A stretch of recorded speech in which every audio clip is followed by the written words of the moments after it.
जी जनाब, welcome back. आप देख रहे हैं हमारा YouTube exclusive. I am sitting with the living legends. हमारे साथ मौजूद हैं पाकिस्तान टेलीविज़न के नामवर नाम यानी हमारे साथ हैं जी ज़हीर ख़ान साहब, मशहूर डायरेक्टर प्रोड्यूसर हसीना आपा, हसीना मोइन साहिबा, मशहूर writer, and of course we also have with us Sajid Hasan साहब, जिनको आप कई सालों से मुख्तलिफ किरदारों में देख रहे हैं। He is one of the well known actors of Pakistan.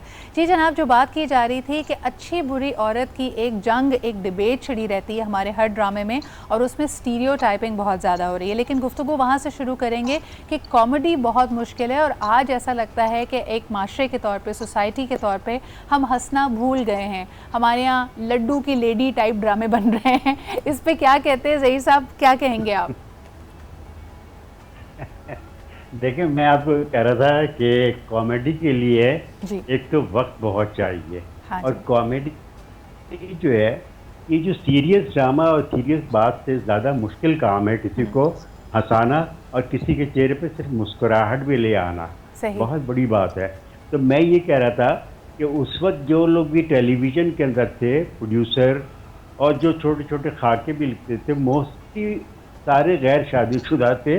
किसी की शादी नहीं हुई थी। वो 50-50 की जो टीम थी, मोस्टली अनमैरिड। तो जी। रात को 3-3 बजे तक, 2-2 बजे तक हसन स्क्वायर पे बैठे हुए खाके लिखते थे, उसकी प्रेजेंटेशन सोचते थे और उसको लाके करते थे। बड़ा काम होता था। अब सही। प्रॉब्लम ये है कि जब आप मैरिड होते हैं तो दो चीज़ें साथ नहीं चलती ना, टीवी और बीवी। तो उसमें बड़ा फर्क हो जाता है। या तो टीवी को टाइम देते हैं आप, या सही। बीवी को टाइम दे दें आप। तो हमने उस जमाने में टीवी को बहुत ज़्यादा टाइम दिया। हाँ जी। अब हमसे बीवी कोरोना में बीवी को टाइम दे रहे हैं हम। देखिए, हर चीज़ का एक तो करेक्टिव इसके लिए एक्शन तो होता है ना। वक्त पैंडेमिक की अच्छाई इसमें सामने आ रही है। हाँ। लेकिन हसीना आपा, जो कॉमेडी के अलावा जो नेगेटिव कैरेक्टर्स होते या थे, बिल्कुल। उनकी कास्टिंग आप लोग कैसे करते थे? यानी जैसे आज तो बड़े तल्ख डायलॉग्स बोलते हैं, कुछ ख़ास एक्टर्स हैं जिनको स्टीरियोटाइप भी कर दिया गया है। आपने कोई नेगेटिव कैरेक्टर के लिए किसी को कास्ट करना होता था तो क्या क्राइटेरिया था हसीना आपा? ऐसा अव्वल तो मेरे प्लेज में नेगेटिव कैरेक्टर बहुत कम होते हैं, सही। होते ही नहीं थे, क्योंकि मैं पॉजिटिव थिंकिंग है मेरी, और मुझे सब चीज़ें अच्छी लगती हैं। सही। और जो लोग अच्छे लगते हैं उन्हीं की तरफ मैं देखती हूँ, जो बुरे लगते हैं उनकी तरफ देखती नहीं हूँ मैं। Very good. तो इसलिए मेरे प्लेस में तुम देखो तो तुम्हें मोस्टली सारे के सारे पॉजिटिव कैरेक्टर्स हसीना मिलेंगे। आपा, उछल जाएंगे शफीक इस बाप वक्त जो लिखने वाले हैं ना, उनको तो कहा जाता है कहानी आगे ही नहीं बढ़ सकती, कुछ में पॉजिटिव शेड होगा, फिर आपको विलन या वैम्प तो दिखानी ही दिखानी है।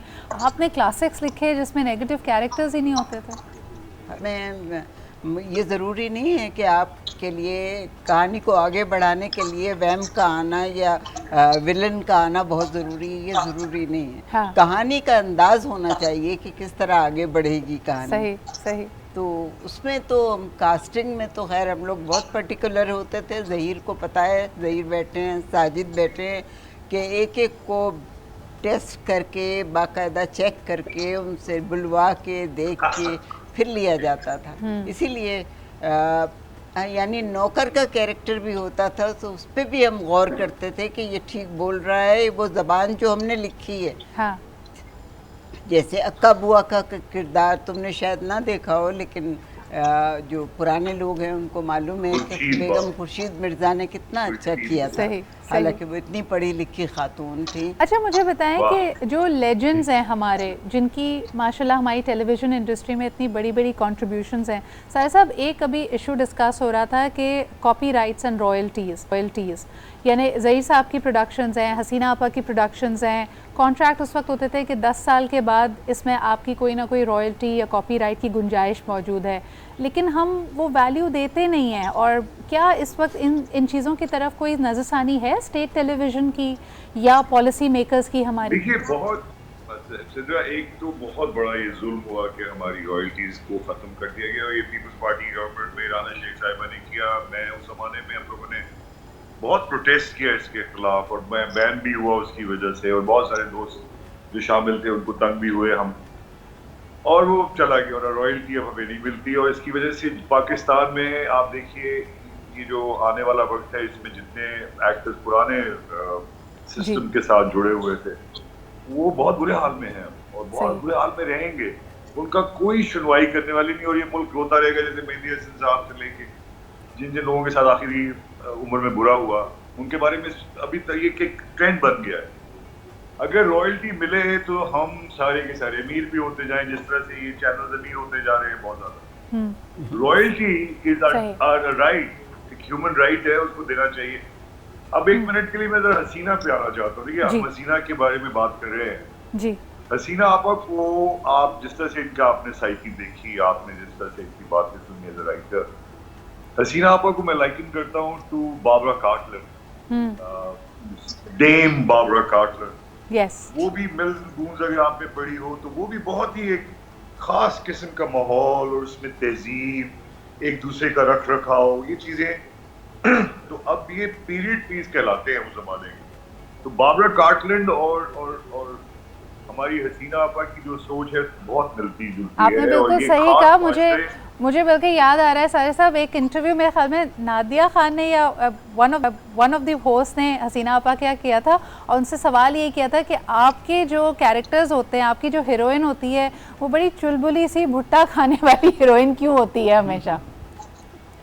नहीं ये सच है, लेकिन हसीना आपा की वजह से आप देखें खवातीन को कहां से कहां पहुंचाया जी। आप इस मूवमेंट को आपने रोक दिया जब आपने हसीना आपा के हाथ से कलम ले लिया है और काफी अरसे से ये प्रैक्टिस थी। मुझे बड़ा अफसोस रहता है, हर साल में कम से कम 2 सीरियल तो आने चाहिए हसीना आपा के इनको, लेकिन हमारा बड़ा अलमिया है कि किसी न किसी वजह से जो कंटेंट मेकर हैं वो इन्हीं बातों से जी वो तो पुरानी बातें करती हैं जी, आप कौन जी, अब तो लोग देखना चाहते हैं कि हर सीन में कत्ल हो जाए, हर सीन में किसी को उठा के ले जाए कोई लड़की। जैसे काजी वाजिद और मैं बैठे हुए थे, मैं काजी भाई का, मैं काजी भाई कैसा चल रहा है, कहने लगा यार बहुत अच्छा चल रहा है, कि कहाँ पड़ा मिल रहा है। एक ड्रामे में मेरी बीवी भाग गई है, दूसरी में मेरी दोनों बेटियां भाग गई हैं। ओह माय गॉड, दोनों को ढूंढता फिर रहा हूँ ड्रामों में। देखेंगे इस किस्म के जब ड्रामे हैं बड़े बेसिक से आ जाएंगे। अच्छा, क्योंकि पढ़ा लिखा आपका ऑडियंस है नहीं ज्यादा, तो वो डिसाइफर नहीं कर पाता कौन सी चीज बेहतर है। अच्छा, ये पॉइंट पे मैं आना चाहती थी, बड़ा आपने अहम नुक्ता उठाया है हसीना पर रॉयल्टीज़ वाले मामले पे भी आपका कमेंट चाहूँगी। दूसरा ये कि जब 80s में 90s में जो हमें स्टैट्स बताते हैं कि पाकिस्तान की लिटरेसी इससे भी ज़्यादा कम थी, लेकिन उस वक्त आप उनको अच्छी उर्दू में लिखी हुई अच्छी कहानियाँ दिखाते थे। आज जो हमारा पढ़ा लिखा तबका है, जो सो कॉल्ड एलीट तबका है पाकिस्तान का, वो तो पाकिस्तानी टेलीविज़न देखता ही नहीं है। तो हम किन के लिए ड्रामा बना रहे हैं? जब हम कह रहे हैं ना कि पढ़े लिखे नहीं है, ऐसा नहीं कि पाकिस्तान में लोग पढ़े लिखे नहीं हैं, लेकिन वो पढ़ा लिखा तबका पाकिस्तानी ड्रामा नहीं देख रहा और इससे किसी को परेशानी भी नहीं है, इस पे लोग परेशान भी नहीं हो रहे हैं। क्या कहेंगे इस बारे में आप? देखिए, ये तो बात सच है कि अब लोगों ने, मसलन मैंने खुद टीवी बंद कर दिया है जी, लेकिन उसकी वजह ये है कि टीवी पे जो ड्रामे आते हैं उसके टॉपिक्स जो लिए गए हैं वो सारे के सारे इस तरह के लिए गए हैं कि मसलन 2 बहनों में एक आदमी के लिए लड़ाई हो रही है और मतलब इश्क उनका टॉपिक है, चाहे वो इश्क गलत हो चाहे सही हो।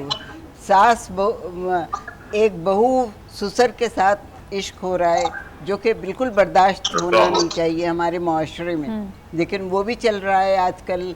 एक लड़की है जिसको 5-6 लोगों से इश्क हो रहा है, मतलब अच्छी खासी लड़की है, उस दिन मैं देख रही थी तो इसको क्या तकलीफ है, दिल रुबा तो उसमें उसको क्या तकलीफ है कि एशियन के साथ भी वो प्लम्बर है, ये पता नहीं क्या गंदा सा आदमी, उसके साथ भी चल रहा है। ऐसा होता है।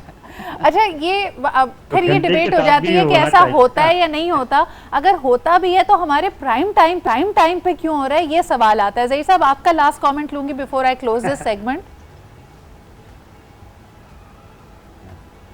देखिए, बात ये कि देखिए ये चीज़ें सब होती हैं, बात सारी है कि आप चूज करें कि क्या दिखाना है और क्या नहीं दिखाना है ऑडियंस को, और ये सारी बात होती है।